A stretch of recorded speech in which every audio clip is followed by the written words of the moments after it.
है सोचने की। शायद सभी लोग यही सोचते कि भगवान ने राज्य पाने के लिए ही कंस का वध किया है, इसलिए भगवान राजा नहीं बने। नाना जी को राजा बनाया और उनके अधीन काम करने लगे। इधर मैया देवकी ने जब अपने 11 वर्ष के बाद लाला को देखा है, गदगद हो गई, नेत्रों से अश्रुधारा बहने लगी, हृदय से लगाया, वात्सल्य उमड़ा। मैया देवकी के, बचदेव के आज आनंद की कोई सीमा नहीं है। कितने दिन बाद मैंने अपने लाला को देखा है। 2-4 दिन बाद मैया ने लाला से एक बात पूछी है, बेटा एक बात बता, 11 वर्ष के हो गए हो, पढ़ने गए कि नहीं गए, विद्या अध्ययन के लिए गए कि नहीं गए? भगवान बोले मैया क्या बताऊं, 6 दिन के थे तो पूतना मौसी जी पहुंच गई, उनको निपटाया। 27 दिन के हुए सक्कासुर मामा जी पहुंच गए, उनको निपटाया। फिर तो एक दिन भी नहीं बचा कि इधर से कितने मामा जी गए, बस उनको निपटाने में लगे रहे, पढ़ने का तो अवसर ही नहीं मिला। मैया ने कहा चलो पहले विद्या अध्ययन करने के लिए जाओ। देखिए हमारे शास्त्र भी हमको जोर जोर से पुकार के कह रहे हैं, सब एक ही आवाज लगा रहे हैं कि शिक्षा कितनी जरूरी है जीवन में, कि जो शिक्षित है वही विकसित है, जो शिक्षा नहीं है वही बस गुलामी की जंजीर में जकड़ा है। शिक्षित बनिए, जंजीरों को तोड़िए और आगे बढ़िए। भगवान भी गुरु के यहाँ पढ़ने के लिए गए, भगवान को क्या आवश्यकता थी पढ़ने की, लेकिन गए और पढ़े हैं भगवान। तो गर्गाचार्य जी को बुलाया, पूछा कि बेटों के लिए कौन सा गुरुकुल अच्छा रहेगा।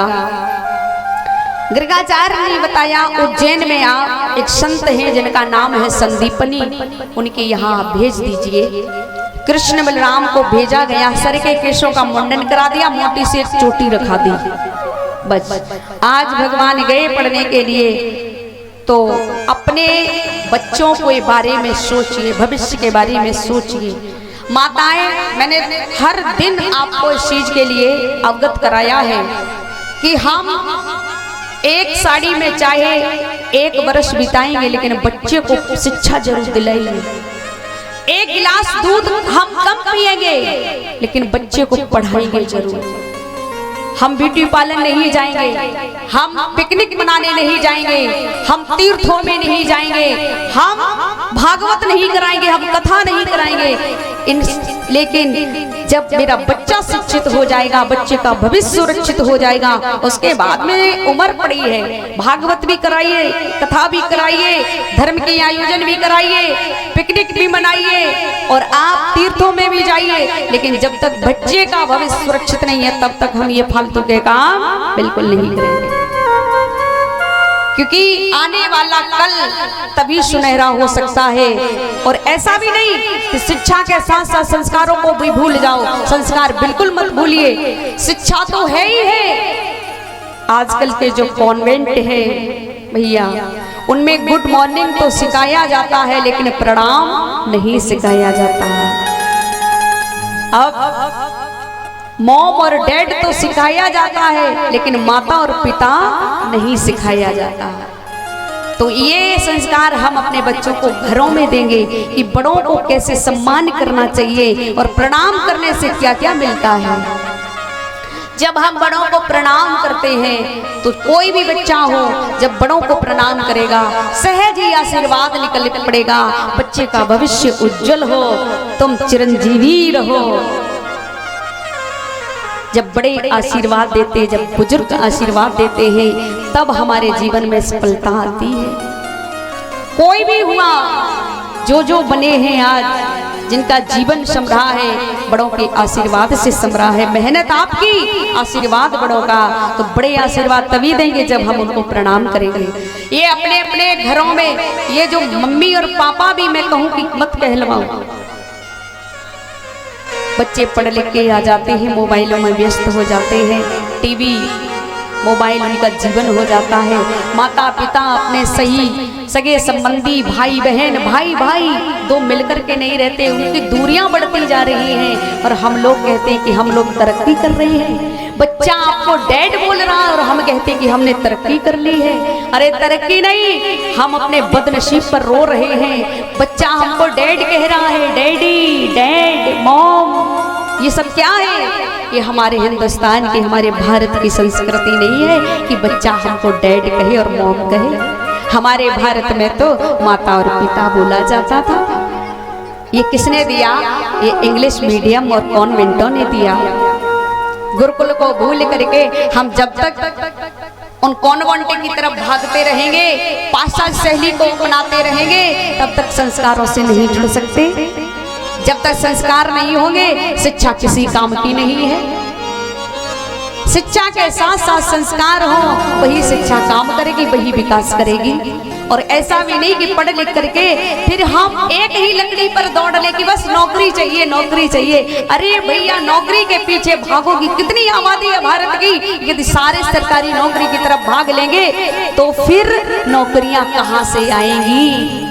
अरे अपने अंदर छिपी हुई कला, कोई मैकेनिक भी बन सकता है, कोई बिजनेसमैन भी बन सकता है, कोई सरकारी अफसर भी बन सकता है। अरे छोटे छोटे काम भी करके हम अपने भविष्य का निर्माण कर सकते, तरक्की कर सकते हैं, आर्थिक स्थिति सुधार सकते हैं। लेकिन आजकल नौजवानों को तो बस शिक्षा पाली है, नौकरी चाहिए, बस बाद बाकी कोई काम नहीं करेंगे। क्योंकि जो मैंने पढ़ा लिखा है वो मैं ऐसे थोड़ी पढ़ गया, ऐसे थोड़ी बर्बाद करूंगा। मैं तो आज IPS IAS ही बनूंगा। अगर इसके पीछे भागोगे तो कभी नहीं कर पाओगे, क्योंकि समय बड़ा अमूल्य है। तुम बैठे रहोगे इसके इंतजार में, समय निकलता जाएगा और धीरे धीरे बस बुढ़ापे के इंतजार में बैठे रहो, कुछ नहीं कर पाओगे। इसलिए बहुमुखी विकास तभी हो सकता है जब हम हर दिशा में बढ़ेंगे और जो जिसके अंदर कला है उसका प्रदर्शन करिए, उसका उपयोग करिए, उसका यूज करिए। माता पिता को माता पिता ही रहने दीजिए, डैड और मॉम ना बनाइए। जानते हो डैड माने क्या होता है? जब कोई मर जाता है तो क्या बोलते हैं? बोले डेड बॉडी। बच्चा आपको जीते जी मार रहा है और आप कहते कि मेरा बच्चा तरक्की कर रहा है। मम्मी जाने, मम्मी का मतलब होता है जो मृत शरीर होता है उसको मम्मी कहा जाता है। आपको जीते जी अपने बच्चे ने मृत घोषित कर दिया और आप छाती चौड़ी किए कि बच्चा इंग्लिश मीडियम में पढ़ रहा है, बच्चा तरक्की कर रहा है। अरे ये तरक्की नहीं है, ये संस्कारों से दूर भाग रहे हैं। इसलिए संस्कारों से जोड़ करके रखिए। उन बच्चों को प्रणाम करना सिखाइए। घर में रामायण खुद भी पढ़िए, बच्चे को भी पढ़ने के लिए कहिए, बच्चे को भी गीता का पाठ करने के लिए कहिए। मंत्र हमारे, शास्त्र हमारे झूठे नहीं हैं, ये सही है। किताबी ज्ञान के साथ साथ प्रैक्टिकली ज्ञान भी होना चाहिए, अनुभवी ज्ञान भी होना चाहिए। तब हम विकास कर पाएंगे, तब हम तरक्की कर पाएंगे, तब हम अपना नाम रोशन कर पाएंगे। माताएं फूली नहीं समाती, बच्चा इंग्लिश में बात करता है, पिताजी फूले नहीं समाते, डैड फूले नहीं समारे, मेरा बच्चा इंग्लिश मीडियम में पढ़ रहा है, इंग्लिश में बात कर रहा है, मेरा नाम करेगा रोशन जग में, मेरा राज दुलारा। कई राज दुलारे तो ऐसे होते हैं कि किया कराया भी डुबा देते हैं। तो भैया जब तक संस्कार नहीं दोगे तब तक हम लोग आगे नहीं बढ़ सकते।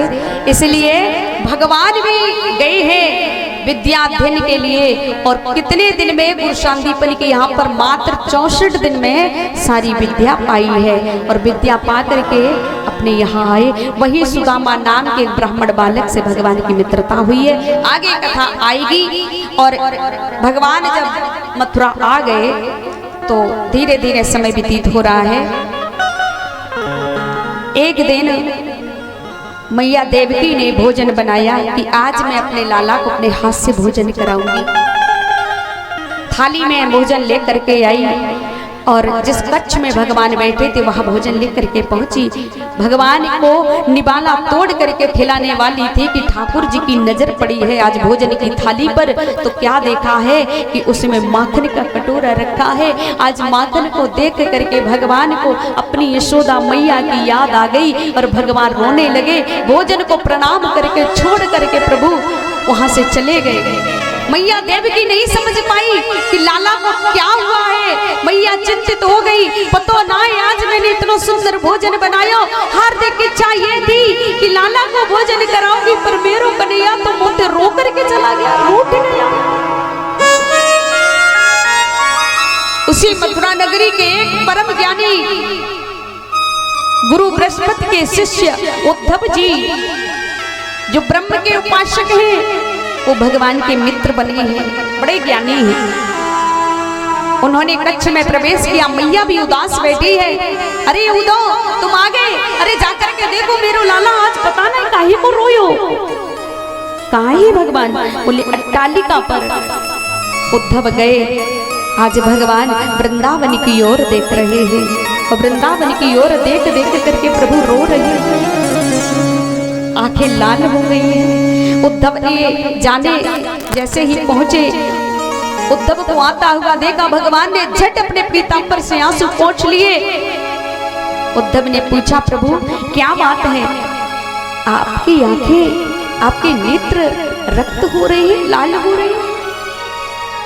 भगवान कहते हैं अरे उद्धव कोई बात नहीं, मेरी आंख में तिनका चला गया। उद्धव कहते एक आंख में गया या दोनों में चला गया? इतना तो जान गया हूं आपके साथ रहते रहते कि आपकी आंख में तिनका नहीं, आपके दिल में कोई कांटा लग रहा है। क्या बात है, ये मथुरा की क्या सुविधाएं आपको राश नहीं आ रही है? सुविधाओं में कहीं कमी है क्या? आप मुझे बताइए ना। भगवान कहते हैं हे उद्धव क्या करूं, लाख कोशिश कर रहा हूं लेकिन मैं अपने वृंदावन को नहीं भूल पा रहा हूं। बहुत याद आ रही है मुझे वृंदावन की। वो यमुना, वो गैया बछड़ा, वो ग्वाल बाल, वो कुंज गलिया, वो निधिवन, वो यमुना का तट, वो बंसी का वट, सब मुझे याद आ रहा है उद्धव। वो मेरी मैया यशोदा जो एक दिन में भोजन कम कर तो ना जाने कितने वैद्यों को बुला लिया करती थी, ना जाने कितने नजर झाड़ने वालों को बुला लिया करती थी और कहती थी आज मेरे लाला ने दूध कम क्यों पियो, आज भोजन कम क्यों कियो। आज मुझे ऐसी फिक्र करने वाली यशोदा मैया की बहुत याद आ रही है उद्धव। मैं लाख कोशिश कर रहा हूँ लेकिन वृंदावन को नहीं भूल पा रहा हूँ, बहुत याद आ रहा है मुझे वृंदावन। मैं परसों की कह करके आया, मुझे बरसों व्यतीत हो गई है उद्धव। कैसे रह रहे होंगे मेरी गोपियां, मेरे ग्वाल बाल, मेरी गैया और बछड़ा। हे उद्धव सारी सुविधाएं हैं इस मथुरा में लेकिन जो वृंदावन का प्रेम है वो नहीं है यहाँ पर।